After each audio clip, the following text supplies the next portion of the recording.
তোমাদের তোমরা এখন ক্লাস 10-এ উঠেছো, 9-এ পড়ছিলে।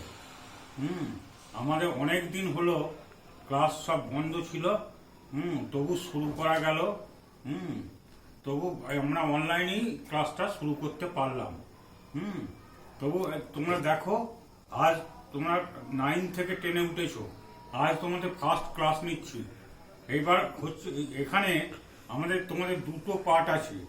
যে দুটো পার্ট হলো, একটা ফিজিক্স পার্ট আর একটা কেমিস্ট্রি পার্ট। আমি কেমিস্ট্রি অংশগুলো পড়াবো, আর আমার যে আছে আর একজন যে আছে গদাধরবাবু পড়াবেন কেমিস্ট্রি ওই ফিজিক্স পার্টটা। হ্যাঁ, আমি আজকে তোমাদের আলোচনা করছি রাসায়নিক বন্ধন। রাসায়নিক বন্ধন সম্বন্ধে ভালো করে শোনো। অনেক যৌগ দেখো, রাসায়নিক বন্ধন তাহলে কাকে বলে? রাসায়নিক বন্ধন হলো এক বা একাধিক বিচ্ছিন্ন পরমাণু তারা পরস্পর যুক্ত হয়ে যে বন্ধন তৈরি করতে পারে তাকে বলা হচ্ছে আকর্ষণীয় বলের প্রভাবে যে বন্ধন তৈরি করে তাকে বলা হয় রাসায়নিক বন্ধন।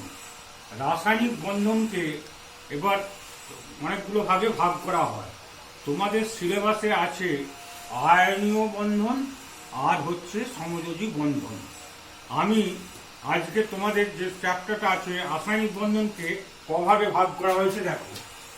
রাসায়নিক বন্ধন, রাসায়নিক বন্ধন, রাসায়নিক বন্ধনকে তোমাদের আমি ভাগগুলো লিখছি সেটা দেখো।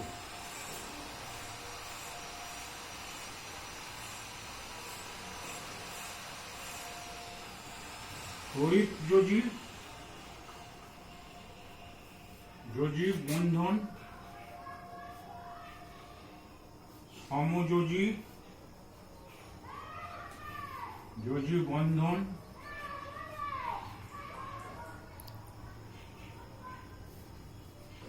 অসমযোজী বন্ধন,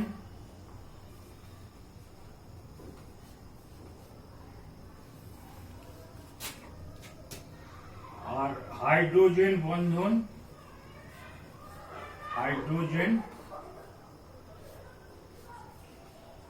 বন্ধন, আর ধাতব বন্ধন,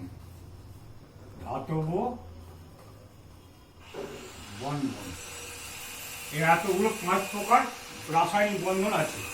তোমাদের তড়িৎযোজী বা এটাকে আয়নীয় বন্ধনও বলা হয়, বা আয়নীয় বন্ধন।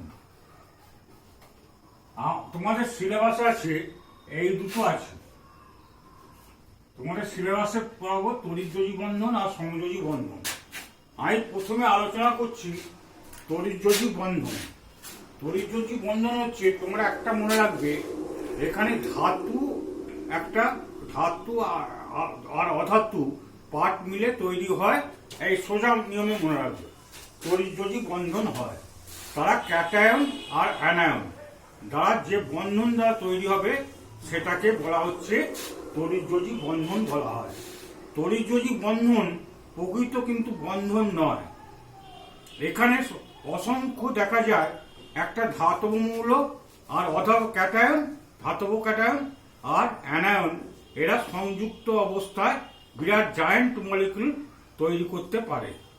যেমন তোমার সোজার শেষে তোমরা বাড়িতে যে নুন খাও, সেই নুনটা হচ্ছে sodium chloride, calcium oxide, calcium chloride. সবেতে দেখো এগুলো তড়িৎযোজী বন্ধনের উদাহরণগুলো ধরছি। ফার্স্টে এটা sodium NaCl, calcium chloride, magnesium MgCl2, CaO, calcium oxide.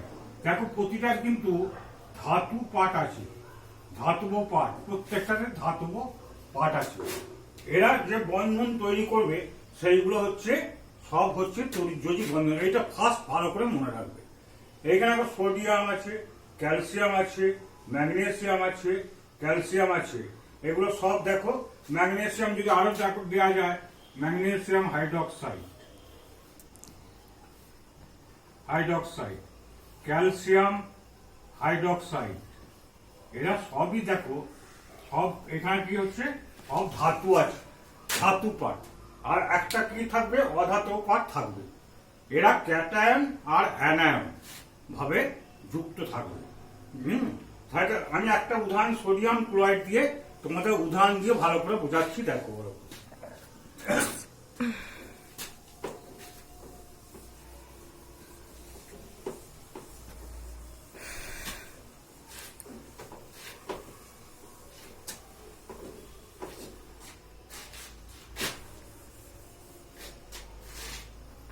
দেখো, এই তড়িৎযোজী বন্ধন,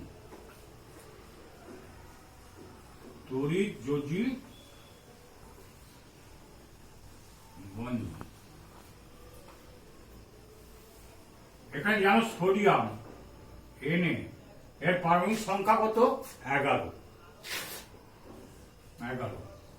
আর Cl এর পারমাণবিক সংখ্যা কত, 17। এইখানে সোডিয়ামের যদি আমি স্ট্রাকচারটা আঁকি, দেখো ভালো করে কিভাবে ইলেকট্রনিক কনফিগারেশন আঁকা হয়। তাহলে তোমরা জানো 2n² ফর্মুলাতে ইলেকট্রন গুলো এরা করেছে, 2n² ফর্মুলা, n সমান এনি ইন্টিগ্রাল হতে পারে, 2 × 1। প্রথম কক্ষে কটা ইলেকট্রন থাকবে, 2টো। এটাকে বলা হচ্ছে কে কক্ষ বলা হয়। তারপরে 2 × 2² সমান 8, এটা হচ্ছে এল কক্ষ বলা হচ্ছে। এইভাবে ইলেকট্রনগুলো থাকবে। তাহলে সোডিয়ামের ক্ষেত্রে কি হবে, সোডিয়াম নিলাম, প্রথম কক্ষে কটা, 2টো ইলেকট্রন থাকবে।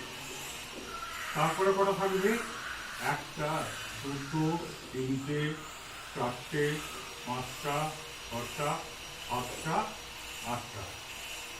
তারপরে কটা থাকবে, 1টা। দেখো 2, 8 আর হচ্ছে 1, তাহলে 11টা হলো, 11টা পারমাণবিক সংখ্যা। যতগুলো ইলেকট্রন থাকবে এগুলো ইলেকট্রন, 1, 2, 3, 4, 5, 6, 7, 8, তাহলে 8 আর 2 10, 8 11, ঠিক আছে। আর Cl এর ক্ষেত্রে লিখছি, ফার্স্ট কক্ষে 1, ফার্স্ট হচ্ছে 2টো, তারপর হচ্ছে 1, 2, 3, 4, 5, 6, 7, 8।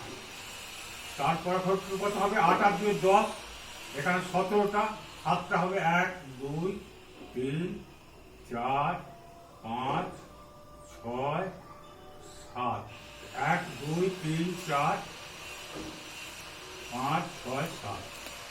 এরা কি করবে, এরা পাশাপাশি আসে, পাশাপাশি এসে এরা কি করবে, এর ধাতু যেহেতু একটা ইলেকট্রন এখানে দান করবে, তাহলে কি হয়ে গেল, Na+, আর একটা ইলেকট্রন গ্রহণ করলো, তাহলে কি হলো, Cl-। তাহলে একটা স্থির তড়িৎাকর্ষণ বল, যে বলটাকে বলা হচ্ছে কুলম্বীয় অ্যাট্রাকশন বলা হয়। এরা স্থির তড়িৎাকর্ষণের দ্বারা নিজেদের মধ্যে আসবে, এসে জোটবদ্ধ হবে। এটা হচ্ছে সোডিয়াম আর ক্লোরিন। তাহলে Na একটা ইলেকট্রন যদি ছেড়ে দেয়, তাহলে কি হলো, Na+, আর Cl কি করলো, একটা ইলেকট্রন গ্রহণ করলো, হলো কি Cl-। এরা স্থির তড়িৎাকর্ষণ দ্বারা বা কুলম্বীয় অ্যাট্রাকশন দ্বারা এরা নিজেদের মধ্যে কাছাকাছি আসবে, এসে এরা যে বন্ধন তৈরি করবে, তাহলে সেটাকে বলা হচ্ছে কি, তড়িৎযোজী বন্ধন তৈরি হয়। এবার এরা প্রতিটা কিন্তু অক্টেট পূর্ণ করবে।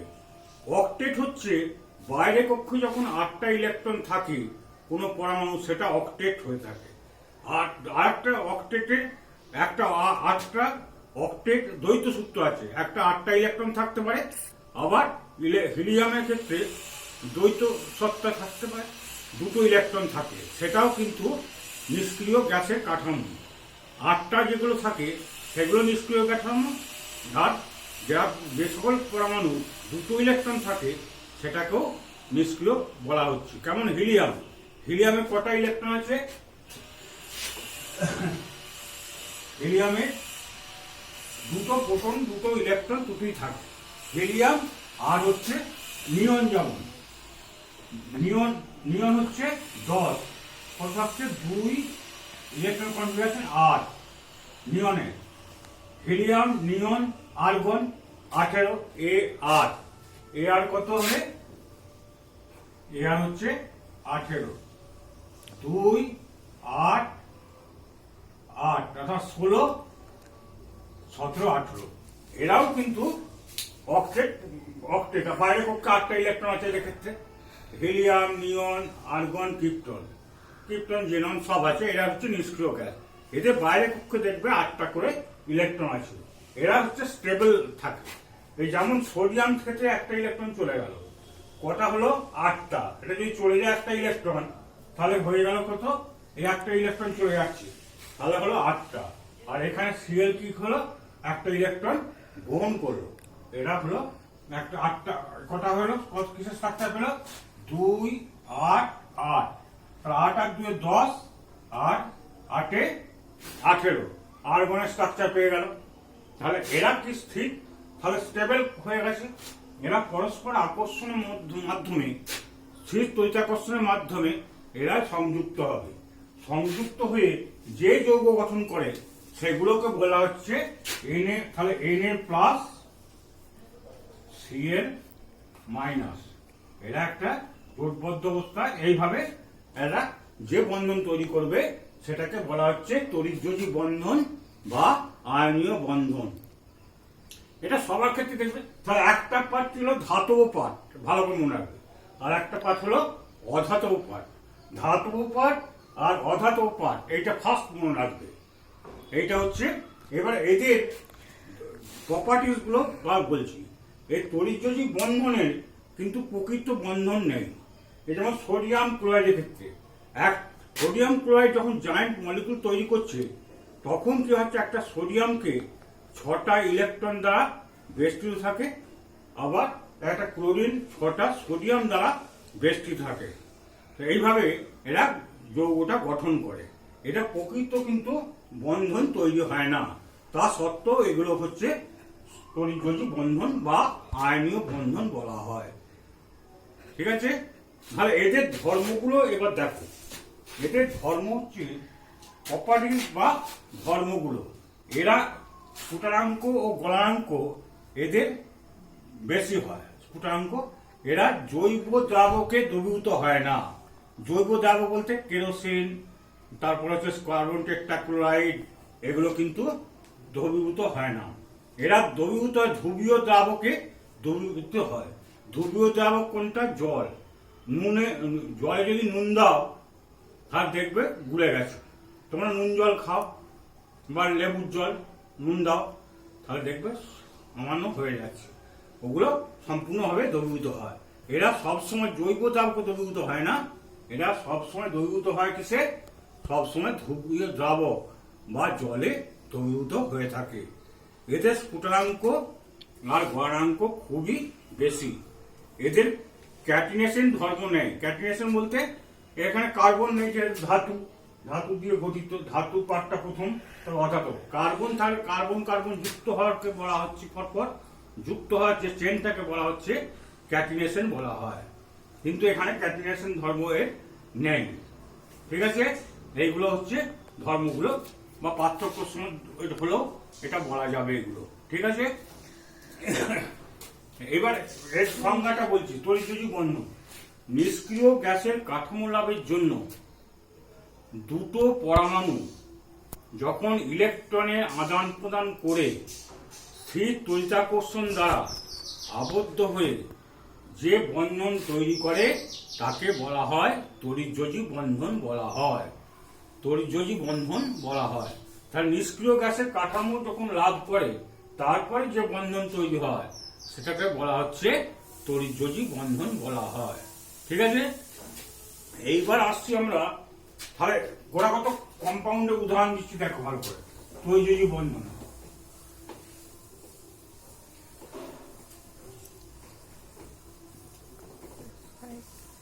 আগে বললাম যেমন হচ্ছে তৈজৈব বন্ধনের উদাহরণগুলো বলছি। ম্যাগনেসিয়াম অক্সাইড, ক্যালসিয়াম ক্লোরাইড, তারপর হচ্ছে ম্যাগনেসিয়াম হাইড্রোক্সাইড, NaOH, তারপর NaCl,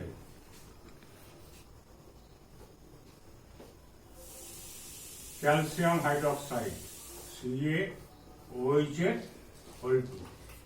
এগুলো সব হচ্ছে, সবই এখন মেটাল পার্ট আছে। এটা ভালো করে বলে, মেটাল মেটাল পার্টটা থাকতেই হবে, নাহলে মেটাল যদি না হয় হাইলি পজিটিভ হবে না। মেটাল কি করে, সবসময় ইলেকট্রন ত্যাগ করে, আর অধাতব মৌল কি করে, ইলেকট্রন গ্রহণ করে। সেই জন্য এটা হতে হবে। ঠিক আছে, এটা তৈজৈব। এবার আসছে আমরা সমযোজী বন্ধন। তাহলে সমযোজী বন্ধন সম্বন্ধে তাহলে এইগুলো আমি পরে আবার সব আলোচনা করছি, একটু যেমন কোশ্চেন আছে আলোচনা করব।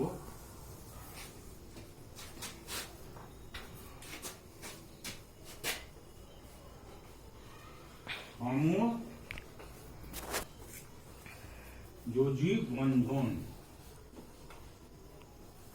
বা covalent bond. Valent bond, covalent bond হচ্ছে এইখানে হচ্ছে, এখানে অক্টেট পূর্ণ হবে। এবার দুটো পরমাণু যখন নিষ্ক্রিয় গ্যাসের কাঠামো লাভের জন্য দেখা যায় যে সবসময় যদি কাছাকাছি আসে, কাছাকাছি এসে কি করবে, এটা সমভাবে জোড়, ইলেকট্রন জোড় হিসেবে ব্যবহার করে অক্টেট পূর্ণ করবে। তখন যে বন্ধন তৈরি হবে সেটাকে বলা হচ্ছে সমযোজী বন্ধন বলা হয়। সমযোজী বন্ধনের ক্ষেত্রে দেখা যায় এটা কার্বন কার্বন কার্বন মেন কার্বন ঘটিত সব যৌগ কিন্তু সমযোজী বন্ধনে আবদ্ধ থাকে। তাহলে দেখো সমযোজী বন্ধনের সম্বন্ধে, তাহলে দেখা যায় CH, আমি উদাহরণ দিচ্ছি মিথেন। এটার নাম কি তোমরা জানো, মিথেন। মিথেনে দেখো কার্বনের যোজ্যতা কত, কার্বনের যোজ্যতা হচ্ছে এখানে 4 যোজ্যতা। তাহলে 4টে ইলেকট্রন লিখছি, 4টে ইলেকট্রন। আবার হাইড্রোজেনে একটা করে ইলেকট্রন আছে। তাহলে দেখো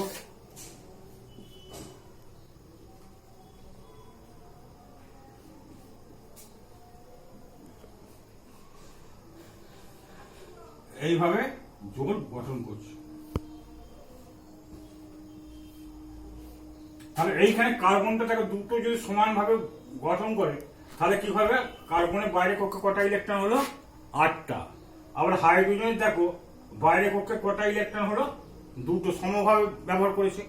2টো হচ্ছে নিষ্ক্রিয় গ্যাসের হিলিয়ামের কাঠামো, আর এটা হচ্ছে নিষ্ক্রিয় গ্যাসের কাঠামো। কার্বনের বাইরে কক্ষে কটা ইলেকট্রন হলো, 8টা। এইভাবে যে সমভাবে জোট তৈরি করে সেগুলোকে বলা হচ্ছে সমযোজী বন্ধন। তোমরা একটা কথা মাথায় রাখবে, মেটাল দিয়ে যেগুলো স্টার্ট হয় আর অধাতব মৌল দ্বারা গঠিত সেগুলো হচ্ছে সব তরিযোজী বন্ধনে আবদ্ধ থাকে। আর কার্বন ঘটিত সব যৌগ দেখা যাবে কার্বন দিয়ে যখন স্টার্ট হয় সেগুলো সব হচ্ছে সমযোজী যৌগ তৈরি করে। এখানে তো মিথেন, যেমন আমি উদাহরণগুলো দিয়ে বলছি, উদাহরণগুলো ভালো করে দিচ্ছি। দেখো এটা মিথেন। তাহলে মিথেনের ব্যাপারটা বুঝলে এখানে ভালো করে আরেকবার বলে দিচ্ছি। দেখো এইখানে কার্বনের ভ্যালেন্সি কত বা যোজ্যতা কত, 4। এই একটা করে 4টে ইলেকট্রন ফার্স্টে লিখেছিলাম। এবার হাইড্রোজেন কি করলো, ও একটা করে ইলেকট্রন দিল, দিয়ে কি তৈরি করেছে, বন্ধন করছে। এগুলো সমভাবে ব্যবহার করেছে। সমভাবে ব্যবহার করার ফলে এরা যে বন্ধন তৈরি করছে সেটাকে বলা হচ্ছে সমযোজী বন্ধন বলা হয়। এই যৌগগুলোকে বলা হচ্ছে সমযোজী যৌগ বলা হয়। কারণ এর দুটো আলাদা আলাদা আছে, এরা কি করছে, একটা যৌগ তৈরি করেছে। তাহলে যৌগও তৈরি করতে পারে, আবার অণুও তৈরি করতে পারে। যেমন হাইড্রোজেন, হাইড্রোজেন দেখো, হাইড্রোজেন হাইড্রোজেন লিখলাম, এরা একটা করে ইলেকট্রন দিয়েছে, এরা সমানভাবে এটা ব্যবহার করেছে। আর এইখানেও এও করতে পারে, এও করতে পারে, তার সমানভাবে ব্যবহার করে। তাহলে এরা কি নিষ্ক্রিয় গ্যাসের কাঠামো লাভ করেছে? এটা হিলিয়ামের গঠন, হিলিয়ামের গঠন। তার মানে এর বাইরের পক্ষে কটা ইলেকট্রন, সবার ক্ষেত্রে দুটো করে ইলেকট্রন পাচ্ছে, দুটো হচ্ছে হিলিয়ামে। এর আগেই বললাম হিলিয়ামের ক্ষেত্রে দুটো করে ইলেকট্রন থাকে। এইটা হচ্ছে ব্যাপার। হ্যাঁ, এইটা এবার যৌগগুলো, কয়েকটা যৌগর উদাহরণ দিচ্ছি, সমযোজী যৌগ। যেমন ধরো C2H6, এটার নাম কি ইথেন। তারপর C2H4, এটার নাম হচ্ছে ইথিলিন। আবার C4H10, এটা হচ্ছে বিউটেন। এটা কি বললাম? ইথেন, এটা ইথেন, এটার নাম হচ্ছে ইথিলিন। আবার এটা হচ্ছে বিউটেন। এইগুলো হচ্ছে প্রত্যেকটা যৌগ, এক একটা যৌগ। এরা সব হচ্ছে সমযোজী যৌগ। তাহলে কার্বন ঘটিত সব যৌগই কিন্তু সমযোজী যৌগ। যেগুলো জৈব যৌগ, যে কোনো জৈব যৌগই সমযোজী যৌগ দ্বারা আবদ্ধ থাকে। তাহলে এই যেমন দেখো ইথিলিনের স্ট্রাকচারটা আসছে, দেখবে ইথিলিন, এগুলো দেখো,